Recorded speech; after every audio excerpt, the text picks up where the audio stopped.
Hey everybody, my name's Amanda Zieba. Welcome to my channel, Learning with the Word Nerd. And today I want to tell you about the 10 by 10 reading challenge that you can use to help motivate the kids in your life to read a little bit more. But first, I want to tell you a story, not surprising. And this story starts with a confession.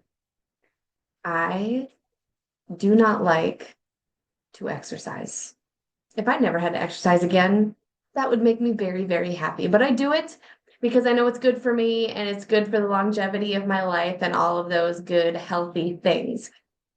The reason I tell you that is because that a lot of kids maybe feel the same way about reading. But recently, I was tricked, perhaps motivated, into exercising every single day in the month of April. I have a friend who does rucking. Rucking is walking with a weighted backpack, and he does really, really long rucks, like 100-mile rucks, like nonstop walking overnight for days. He infuses this motivational speech component and like these group challenges. Like it's very, very inspiring. And while I'm not all about that life for me personally, I love it for him and for the good work that he does. But I was like, no, thank you. I'm not interested in that. But for the month of April, he said, all right, friends, I am challenging you to ruck 1 mile a day, every day for the month of April. And I was like, well, I don't have the tools for that. And he's like, we just need a backpack and put like a dumbbell in it. I was like, oh, I could do that. And you just got to do it every day for just 1 mile. And I live in Wisconsin and it's not all that nice in April. I mean, it's getting there. We're close. And usually when I exercise, it's dark, but I didn't let that stop me either. I just got on my treadmill, got on my walking pad with my backpack, with the 10-pound weight in there for 1 mile a day. It is April 29th as I record this. I have one day left, and I'm proud to tell you that I have made it through this challenge. And part of it is that somebody was there holding me accountable. But the thing that I think is the most effective about this and what made me keep it going was the aspect of a streak. I love a streak. And I also love a challenge. I love someone saying, you can do this, and here's how long it's going to last. It's not going to be forever. Spoiler alert, I am going to continue rucking. Maybe not every single day, but I am going to continue doing it. But it was motivating like a challenge.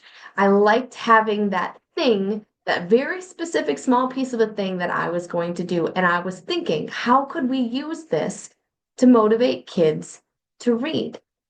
This isn't a foreign concept. Our kids are inundated with challenges like this all the time through social media. Guys like Dude Perfect or Mr. Beast have made these challenges very, very popular. If a guy on the internet can get my kid to sit on a trampoline for hours playing Last to Leave, I'm guessing that if we use this framework to pose the challenge of reading in a fun game-like way, we can get our kids to do it. So enter in the 10 by 10 challenge. What I would like you to ask your students to do is to read out loud for 10 minutes to 10 different people.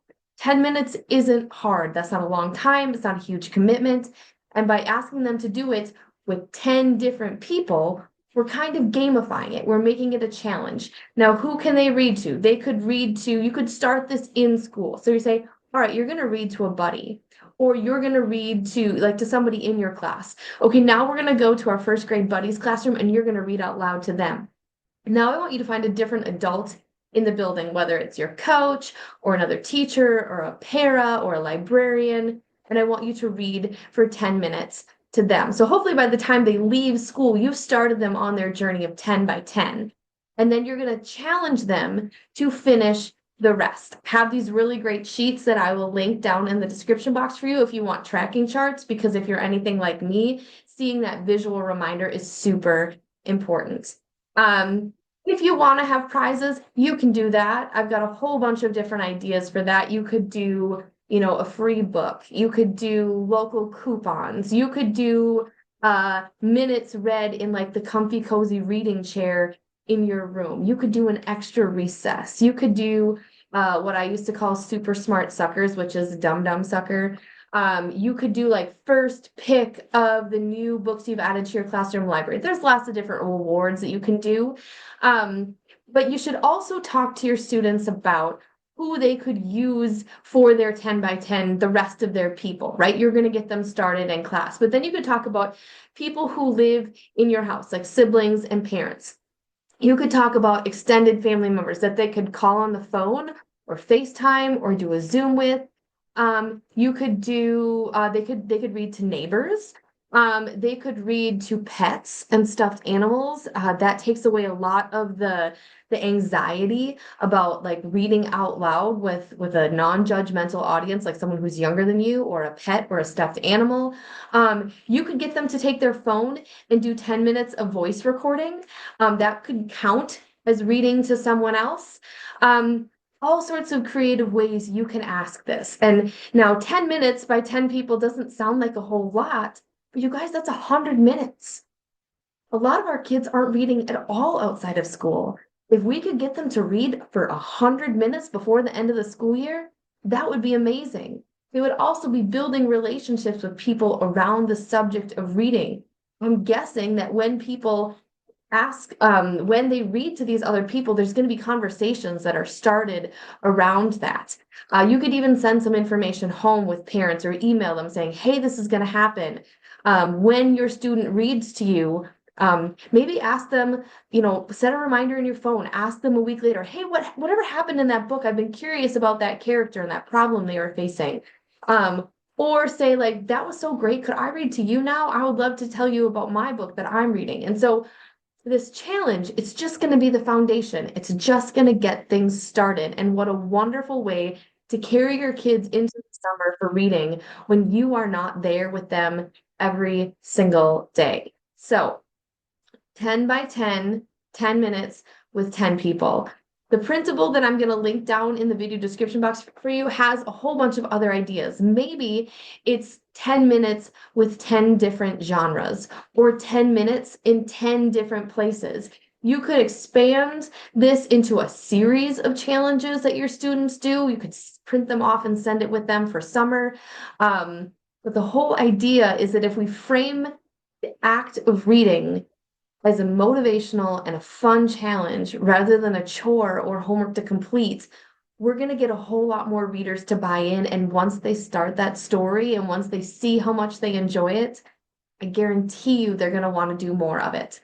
I also have a worksheet full of reflection questions. You could do it as a worksheet, or you could just do it as a discussion as a class after they're done with the challenge. Like who did you enjoy reading to the most? What were some of the best reactions you got while you were reading?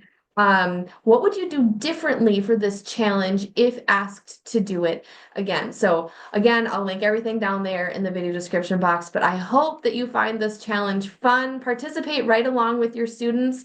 And maybe, you started out with a similar story. I told you something that I don't really like to do and how a challenge motivated me to get over that dislike and participate anyways. So maybe think about something in your own life that you're like, oh, I really don't like to fill in the blank, but this is a thing that helped me get over that. When we can relate through stories, we are much more likely to buy in as well. So I hope this challenge is fun and it works for you and your students. And I'll see you again next time. Thanks so much for visiting my channel, Learning with the Word Nerd. Happy reading.